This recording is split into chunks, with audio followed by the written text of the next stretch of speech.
described it as a data platform. I think for a lot of people, they would probably describe it as a stream engine or a processing engine. Is that correct? This category is still in the early stage, right? So people all know what is database, what is data warehouse. Then people talk about data lake. The streaming processor part has been there for a long time. Like if you're familiar with Apache Flink, for example, that's one of the best open source. And it works well in many cases. And I think there's a huge developer community in Germany and in many of the rest of the world. However, Flink is designed in a very kind of elegant and complicated way, right? And it's not easy to get started with Flink. And if you set up your own Flink cluster, it's not cheap, require a lot of CPU memory, tuning, and overall experience of Flink is not great enough. That's part of the reason why maybe Apache Spark is a little bit more popular.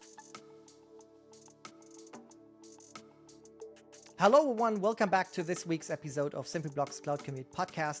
This week with another incredible guest. And yes, I know, I say that every time, and you know it's every time true. So, hello, Jove. Thank you for being here. I think we never met before, so maybe just give me a quick introduction about you and your background. Hi, Chris. I'm so glad to join the show. And yeah, my name is Jove Zhong. I'm the co-founder at Timeplus.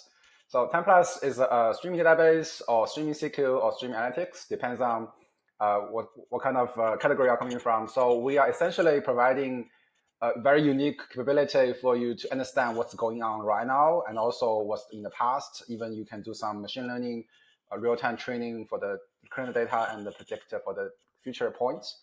So we provide both the open source core engine as well as some commercial software on the cloud or bring your own cloud or self-hosting.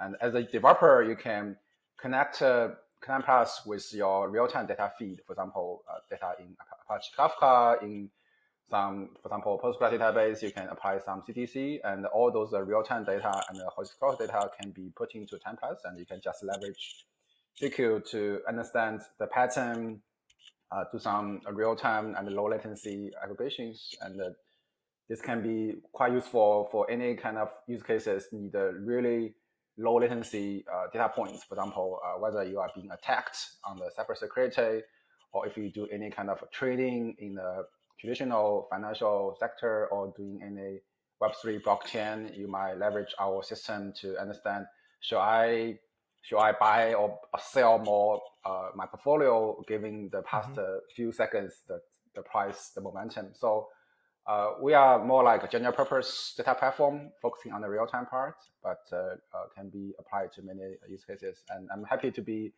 part of the show and share my story and about some of the technical details. Right. So you described it as a data platform. I think for a lot of people, they would probably describe it as a stream engine or stream processing engine. Is that correct? Yeah, this category is still in the early stage, right? So people all know what is database, what is data warehouse. Then people talk about data lake, and the streaming processor part has been there for a long time. Like if you're familiar with Apache Flink, for example, that's one of the best open source stream processor, but it works well in many cases. And I think there's a huge developer community in Germany and in many of the rest of the world. However, Flink is designed in a very kind of elegant and complicated way. Right, and it's not easy to get started with Flink. And if you set up your own Flink cluster, it's not cheap. It require a lot of CPU memory and tuning, and overall experience of Flink is not great enough. That's part of the reason why maybe Apache Spark is a little bit more popular, right, in the data world. Maybe in terms of the real-time processing or streaming processing, Spark is not as strong as Flink, but overall, Spark has much easier developer experience and nice integration with Python, for example, and also it's backed by Databricks. So if you are a Databricks customer, you have a better version of Spark, and you can do a bunch of other magical ML or data engineering stuff in the Databricks platform. However, we think we can do something better than Flink. At least this is our motivation as a startup company, and we also not just focusing on the processing part, but also we have our own storage engine. So it's okay. You can just send the data to us, and no matter it's fresh data or historical data, and we can leverage a single engine to allow you to ask questions about what's happening right now, and also what's the data trend or data pattern in the past 2 years. You don't have to send a query to different systems. Otherwise, you might have to send some data to, for example, Flink, and some other data to Snowflake, and you ask questions and do some join will be very difficult. And we are a single platform to handle both real-time and historical data. So that's something we really want to make data engineering a little bit easier, especially you care about low latency and also need to join both the real-time data and historical data. Right, and as far as I know, Timeplus is all about SQL. So you extended basically the standard SQL engine or the standard SQL syntax, and added streaming capabilities to build all the queries from source to sink, right? Yeah, SQL is at the very beginning it's our primary, or even at the very beginning it was the only interface. And later on, we add a few more like user-defined function UDF, and we can support no matter calling a remote service, and or you can leverage JavaScript or Python to define your own logic. But all those customized logic is still defined as a function, as a SQL function, and you still put this back to your overall SQL statement. So, for example, like unlike compared to Apache Flink, which is based on the low-level API, and SQL is they are kind of an abstraction layer. So you write a SQL, but it will eventually compile or translate it to some low-level API. But it's not the case for Timeplus. SQL is our own API. There's no underlying data frame, whatever API. But we do realize that SQL can be very powerful. You can write a bunch of say CTE or subquery, but sometimes you do need to write more complex logic, or you can leverage your own JavaScript or Python libraries. So in that case, we enhance our UDF framework. So we can talk about that later, but that's really kind of something in the middle or more flexible way for advanced users to apply your own logic in your own SQL pipeline. So you can do many things, and it's very efficient. In many cases, the JavaScript engine we choose, which is Google V8, it is almost as fast as native machine code. So you don't really sacrifice on performance. But SQL remain the main interface. Right. So you already mentioned a few use cases in the beginning, but what are like the big things? I guess real-time dashboarding, financing. I think you mentioned stock market. What are the big ones? Yeah, sure. So in terms of the use cases, there's many things we can do. And to be honest, some of them, or at least half of them, many other streaming processor or vendor can do. So it's bringing to the kind of overall picture that is, there's a lot of common use cases. For example, we call it streaming ETL. That is, you keep moving data from A to B. For example, like you have your original transactional data in Postgres or MySQL, right? And all those data you want to create a real-time dashboard, or you want to create a real-time alert. Say if my average customer rate today is lower than 3, then you need to notify the manager and do something. Or if you, for example, if certain area you are offering some service and certain area they have not enough goods or inventory, you might want to send some alerts. So it is very natural to leverage the other system, not the original Postgres, to do all the analysis, because you don't want to slow down your Postgres, right? So those are real-time CDC.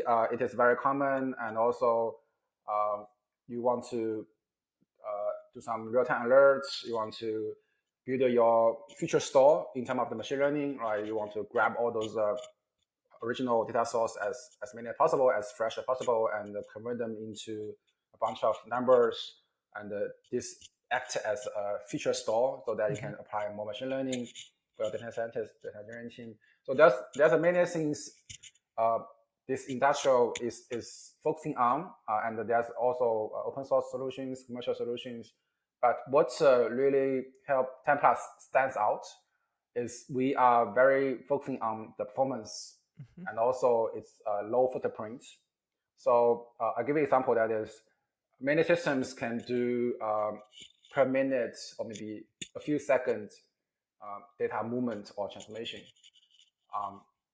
But in terms of Timeplus, because we implement in a special way, and we can easily achieve single-digit millisecond end-to-end, meaning that is when there's a data pushed to Timeplus, and with all those streaming processing or those CQ logic, we can show the results to the downstream or maybe trigger an alert, and the entire end-to-end latency is maybe 5 or 6 milliseconds.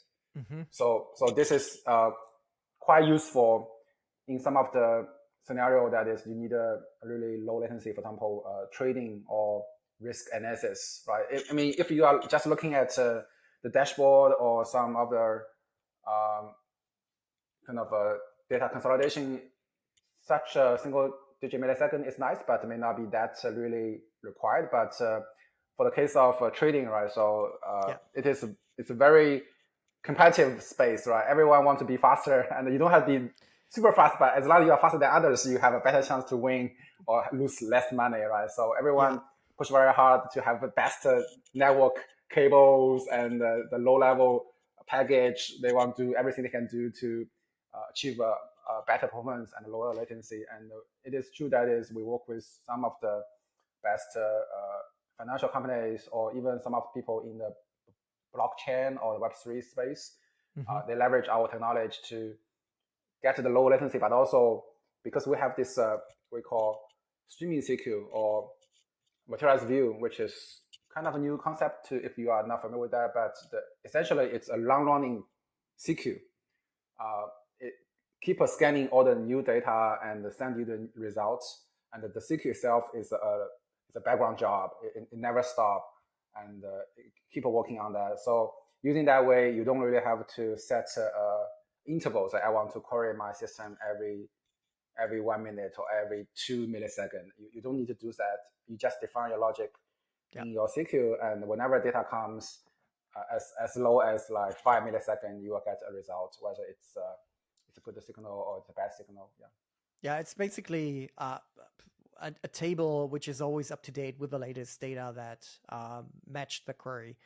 Very useful stuff. I think in terms of trading with the high performance, it's probably mostly HFT. For people that don't know, it's like high frequency trading. Those guys are insane, like nutly insane. Like they, I mean, I think they sell in like they buy and sell in second orders. It's completely out of this world. They don't really care too much about like what's the quarterly report or what's going on Twitter. They just look at the number itself. Right, and exactly. figure out what's the room. I have a friend who's working a lot in HFT, and just listening to him is like, whatever, make your money. I'm glad. In terms of sources and things, you already mentioned Postgres and MySQL. I guess Flink, Spark, the common ones. Is there anything like very special that you say, that does work or that doesn't work? Yeah, for us, the most preferred data source is Apache Kafka, right? Again, it's right now there's many other Kafka API compatible services, right? They talk to the similar or even the same protocol as Apache Kafka, but you don't have to literally use Kafka, but it's still very common for you to leverage Kafka to consolidate your data source. So, I mean, the point that is we don't have to talk to individual database, talk to individual API, and if there's already some integration to move those data to Apache Kafka, then we only talk to Kafka. That will be easier. And Kafka also supports a very nice kind of a schema registry or different data compression or retention policies. And today, for example, if you operate your own Apache Kafka, it's not so easy. So some people choose a manager service such as Confluent Cloud, and then also that's bring the room that is maybe some people complain Confluent Cloud is not cheap. So that's the reason why people like Rapanda or WarpStream, they come up with their own solution, no matter using Simplyblock or using Golang, or whether to use object storage or not. Yeah. So they can bring down the cost low, but may introduce a little more other things you want to worry about. For example, whether the latency remedial requirement, for example, WarpStream may not provide as good low latency as others, but they do very good job on the object storage leverage, so it's much cheaper. Yeah. Right, but that means if Kafka is your preferred data source, you either have your own connectors or you can basically connect anything that Debezium supports as well. Yes, yeah, Debezium is very popular for so-called CDC, right? Moving data from the original TP or TP database and translate to the JSON format or similar format to capture what is changed. And Debezium can write data to for example, to a Kafka topic, and we can read it from there, and it's a very lengthy and compact structure. Say, what is my schema? Which column is changed? What's the before value? What's the current value? Then we translate it to our own, no matter it's a CQ or it's insert, and so that we can capture what almost the mirror in the real time what's happening in original database. However, the Debezium also can be leveraged, I guess, without Kafka. I think in some cases, you can even leverage the Debezium as a library to fit into our system. But today we still focus a lot on the Kafka data sources. In the meanwhile, we also have our own REST API for you to push data to us without something in the middle. And this can be particularly useful if you have a few, for example, IoT devices, right? So the IoT devices, maybe they can send data to Kafka, but still it's you need some Kafka library. But sending pure pan HTTP requests, it's easier, and the template itself have own buffering or some of the mechanism so that you can send as many data as possible to us, and we can making sure those data can be analyzed in real time, and you don't really have to set up a Kafka. But if your organization already have Kafka, then perfect. Then it's really a nice way to consolidate your data, and we don't worry as a data engine. We don't have to worry too much about the consolidation part. Right. From a developer's perspective or operations perspective, I know there's Timeplus Cloud. And as far as I know, you can also deploy it. I think there is even a homebrew, like a macOS homebrew version, but there's Docker images. There's everything. I mean, the homebrew version is great for developers who want to try it out, who develop on their own machine. There's literally like no easier way to get something on macOS. Maybe just talk a little bit about the different options, and what are the pros and cons between all of those. Yeah, sure. So the motivation is simple. That is, we really want to make developer happy. At least let them less frustrated, right? I mean, being a developer is not easy, and you have to read a lot of documents, and you have to set up dependencies. And for example, on my machine, I may have 10 different JDK versions, and depends on which software I use, I may have to keep a switch. Even sometimes I have to switch different Node version or the Maven versions. There's a lot of complexity in the developer world, and we want to make things as easy as possible. So we want to provide different options. We have this core engine open sourced on GitHub. We call it Proton or Timeplus Proton. So this is our core engine, and it's as simple as a single binary. I think when you get it, depends on your Linux or Mac, you might have this 200 or 300 megabytes a single binary, a single file, and you just change mode plus X, make this executable, and you can run. That's no other way. That is, it's super easy. But we also provide things like Homebrew, so that you don't have to download by yourself, just using Homebrew. I personally run, I guess, brew update every other day on my Mac to make sure all my software is up to date. It's more like clean up. It's cleaner than my room, I guess. I want to get to the latest room. It's very easy for you to get to the latest version using Homebrew. And also we have, for example, Docker image for sure, and you can also install our software using curl. It's a script. But more importantly, that is, if you want to run this in production, and we offer we have this fully managed cloud. So you just need to log in with your social account, no matter it's Google or Microsoft. You can just log in, and you may get. Again, you can see some of our live demo systems. That's for sure. But if you want to try by yourself, you can jump from your net demo system to our cloud system, and you can get a free trial for 14 days. Then that's fully managed by us and upgrade by us and tuning by us, and it's easier for sure. But if you want to do the self-hosting by yourself for different reasons, for example, like you have your Kafka in local, you don't want to expose your Kafka endpoint to the internet, or you have some other databases, you want to have some data who are not ready to be put on the cloud. So you can feel free to use our self-hosting version. We do provide Kubernetes Helm charts for you to install easily on your Kubernetes.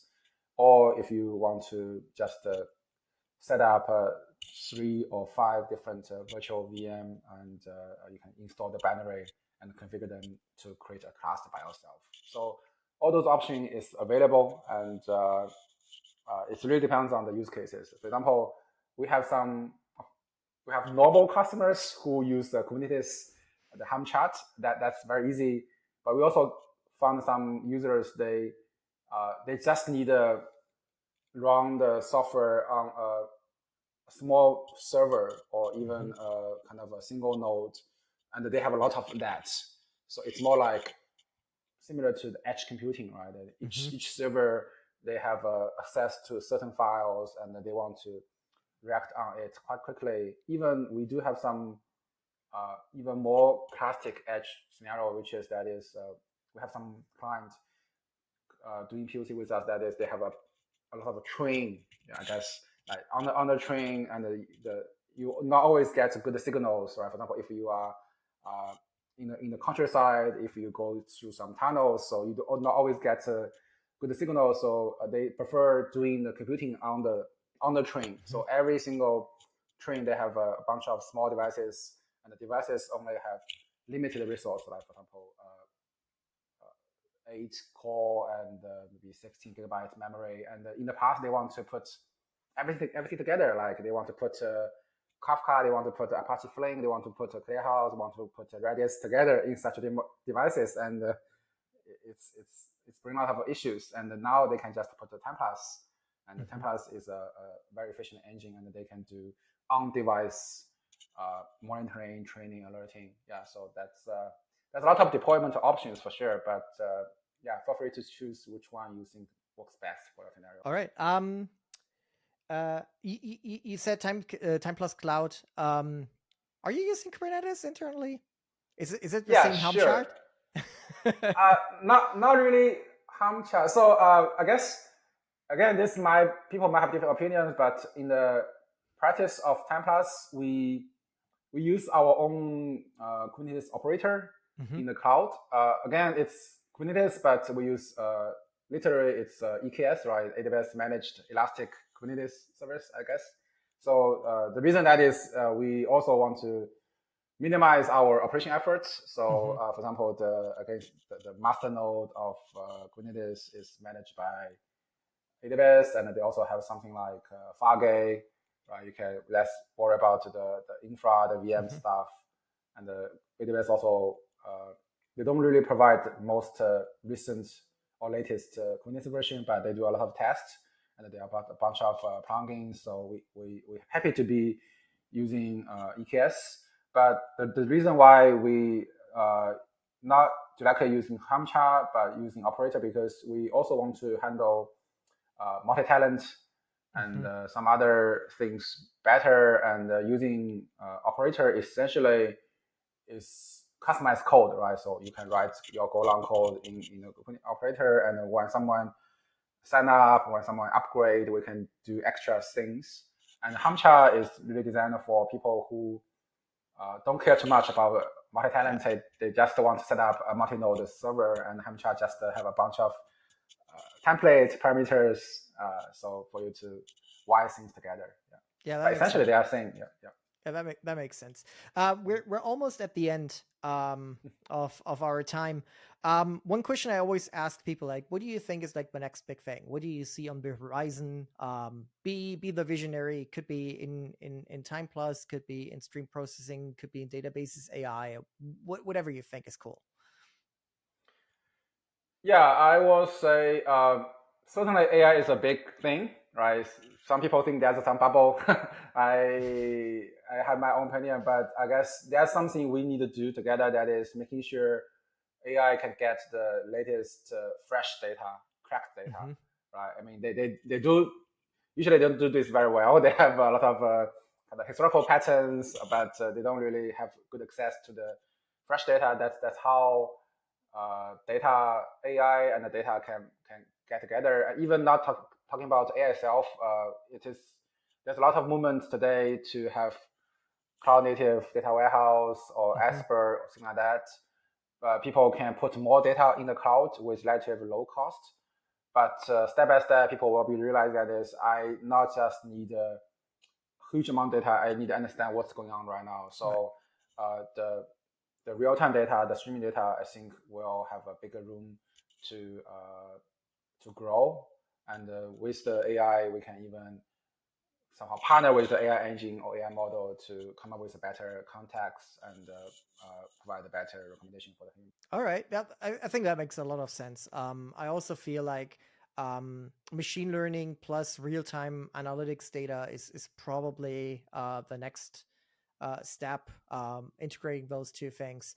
And it happens a little bit already, I think. Like a lot of the what's it called, fraud detection algorithms are basically using some kind of pre-trained AI model or machine learning model, and feed the current data for it. All right. Cool. I think that is nice. Anything else you want to put out? Anything you want to share with the world? Yeah, so I'm wearing the t-shirt Timeplus if you are watching the video, but if not, just go timeplus.com. I think there's some button to allow you to try either our open source version or the free trial version on cloud or on self-host. If you are a GitHub user, if you can give us a star on our portal project, that'd be great. So give us some feedback to raise your requirements, report some issues, or help us on the documentation, or just chat with us in our community Slack. You can learn more people, different use cases, and help each other to build a better world together with fresh and cracked data. That's awesome. I'm happy to put all of those links in the show notes. If you want to find anything, you'll find it. Joe, thank you very much for being here. It was a pleasure having you. I hope we see you at a conference somewhere soon. Yeah, of course. Likewise. I think for the first time, I think we never met in person, but for the audience, you know the drill. Next week, same place. And I hope you come back and listen in again.